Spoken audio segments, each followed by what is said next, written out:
નમસ્કાર, હું છું કેતલ અને આપ જોઈ રહ્યા છો CB24।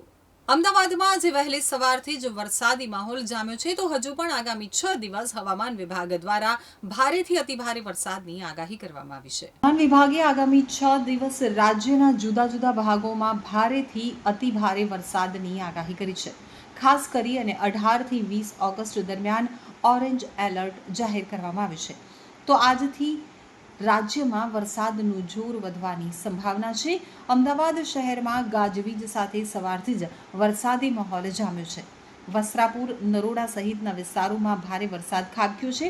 નરોડામાં કેટલાક વિસ્તારમાં પાણી ભરાઈ ગયા છે, તો Akhbarnagar, Memnagar, SG highway, CG road, Paldi, Jamalpur, Khadia, Lal Darwaja, Bodakdev, ISKCON, Bopal, Ghuma, Sola સહિતના વિસ્તારોમાં વરસાદ વરસ્યો છે।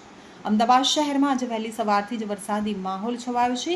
ખાસ કરીને શહેરના પૂર્વ વિસ્તારમાં ભારે વરસાદ પડ્યો છે, જેમાં Naroda, Nobalnagar, airport road, Kubernagar, Memco, Saijpur, Nikol, SP ring road અને નાના ચિલોડા સહિતના વિસ્તારોમાં વીજળીના કડાકા સાથે ધોધમાર વરસાદ વરસી રહ્યો છે। તો આ ઉપરાંત શહેરના પશ્ચિમ વિસ્તાર જેવા કે વાડજ, ઇન્કમટેક્સ, નારણપુરા, નિર્ણયનગર અને અખબારનગર સહિતના વિસ્તારોમાં પણ મધ્યમ વરસાદ નોંધાયો છે। તો ગાંધીનગરમાં પણ લાંબા વિરામ બાદ વરસાદનું આગમન થયું છે।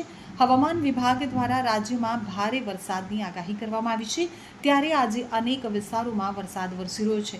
હાલ અલગ અલગ 3 વરસાદી સિસ્ટમ સક્રિય થઈ છે।